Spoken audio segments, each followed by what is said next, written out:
आज हर एक भारतीय शान और शांति से रह रहे हैं, अपने परिवार के साथ समय बिता रहे हैं, बिना डरे समाज के बीच चलते फिरते हैं।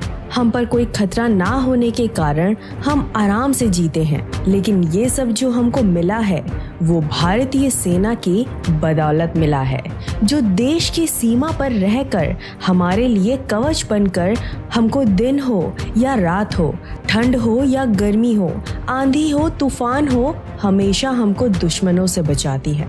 नमस्कार, आपका स्वागत है क्लोज फाइल यूट्यूब चैनल पर। हमारे तिरंगे लिए भारतीय सेना अपने प्राण भी न्यौछावर कर देते हैं।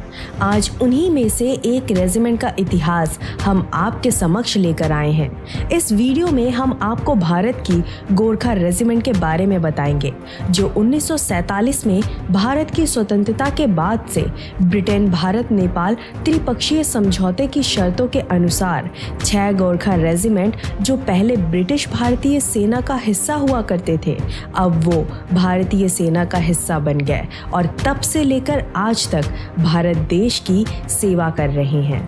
गोरखा रेजिमेंट के सैनिक मुख्य रूप से नेपाल के जातीय गोरखा समुदायों से है।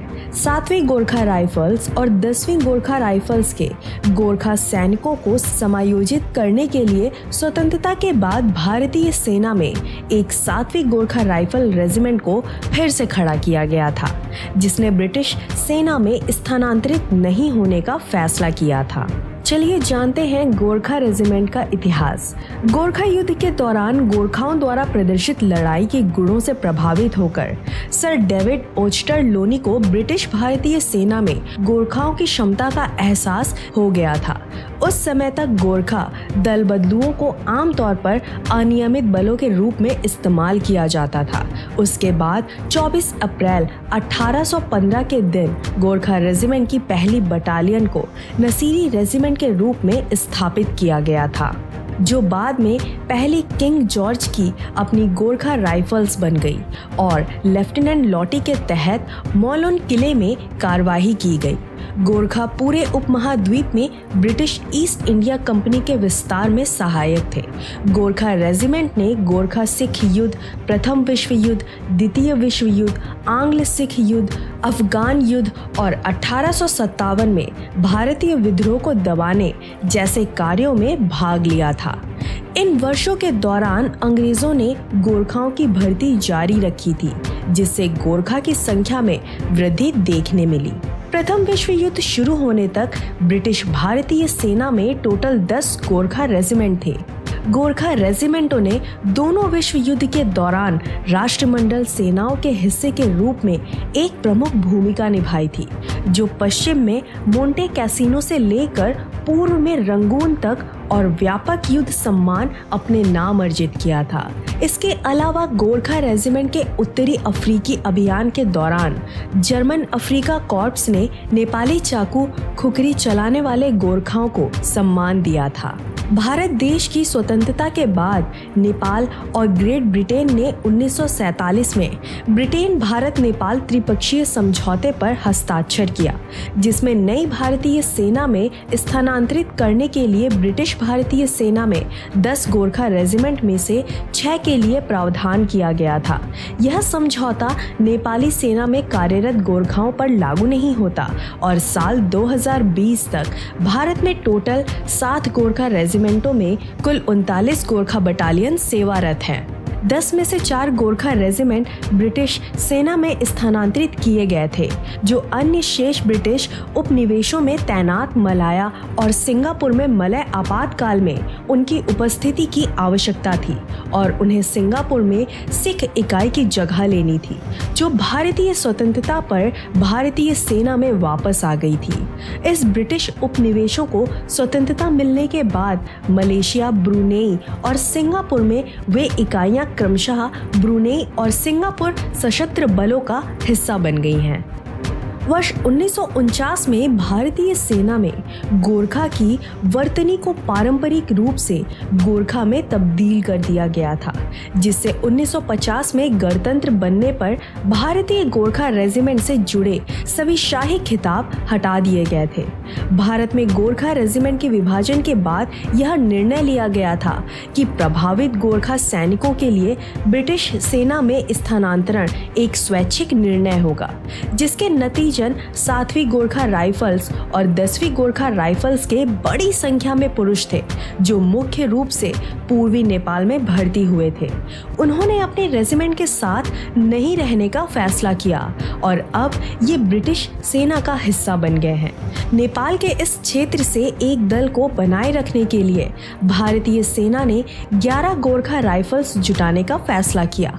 हालांकि इस संख्या के साथ एक खास रेजिमेंट थी, जिसे प्रथम विश्व युद्ध के दौरान विभिन्न मौजूदा गोरखा इकाइयों से खींचे गए सैनिकों के साथ खड़ा किया गया था। इन सैनिकों ने ज्यादातर अपनी संबंधित रेजिमेंटों की वर्दी और प्रतीक चिन्हों को बरकरार रखा। इस गोरखा रेजिमेंट को 1922 में भंग कर दिया गया था और इसका वर्तमान में 11 गोरखा राइफल से कोई संबंध नहीं है। लेकिन कुछ लोग ऐसा दावा करते हैं कि आजादी के बाद से गोरखाओं ने हर बड़े अभियान में लड़ाई लड़ी है, जिसमें भारतीय सेना को कई युद्ध और थिएटर सम्मान से सम्मानित किया गया है। इस रेजिमेंट ने परमवीर चक्र और महावीर चक्र जैसे कई वीरता पुरस्कार जीते हैं। 2/8 गोरखा राइफल्स ने इस देश को सबसे लोकप्रिय और उल्लेखनीय फील्ड मार्शल सैम मानेकशॉ में से एक पुरस्कार दिया है। 5वीं गोरखा राइफल्स 5/5 की 5वीं बटालियन ने साल 1948 के हैदराबाद पुलिस कार्रवाई के दौरान वीरता से लड़ाई लड़ी, जिससे 5/5 GRFF के नर बहादुर थापा ने 15 सितंबर 1948 के दिन स्वतंत्र भारत का पहला अशोक चक्र गर्व अपने नाम अर्जित किया था। पहली बटालियन 1/5 GRFF ने इसी दौरान पूरी पाकिस्तानी बटालियन के खिलाफ लड़ते हुए सहजरा उभार पर कब्जा कर लिया था। इसके अलावा 1971 का भारत पाकिस्तान युद्ध 4थी बटालियन 4/5 GRFF सिलहट की लड़ाई में लड़ी गई थी, जिसने एक हेलीबॉर्न हमले में शामिल होने वाली भारतीय सेना की पहली रेजिमेंट होने का गौरव अपने नाम अर्जित किया था। इसके उपरांत भारतीय सेना के तहत गोरखा रेजिमेंट के गोरखाओं ने बांग्लादेश, श्रीलंका, सियाचिन और लेबनान, सूडान और सिएरा लियोन में संयुक्त राष्ट्र शांति मिशन में काम किया था। पहली बटालियन की 8वीं गोरखा राइफल्स 1/8 GR के मेजर धन सिंह थापा ने 1962 के चीन भारतीय संघर्ष के दौरान अपने वीर और पराक्रमी कार्यों के लिए परमवीर चक्र जीता था। 11वीं गोरखा राइफल्स की पहली बटालियन 1/11 गोरखा राइफल्स 1999 के कारगिल युद्ध में शामिल हुई थी, जहां लेफ्टिनेंट मनोज कुमार पांडे को उनके वीरतापूर्ण कार्यों के लिए मरणोपरांत परमवीर चक्र से सम्मानित किया गया था। 11वीं गोरखा राइफल्स की 3री बटालियन के लेफ्टिनेंट हरि सिंह बिष्ट को कश्मीर में मेंढर में जैश ए मोहम्मद के आतंकवादियों के साथ उनकी वीरतापूर्ण मुठभेड़ के लिए मरणोपरांत शौर्य चक्र से सम्मानित किया गया। लेफ्टिनेंट बिष्ट और उनके गश्ती दल को सूचना मिली थी कि आतंकवादियों का एक समूह एक गांव की झोपड़ी में छिपा हुआ है।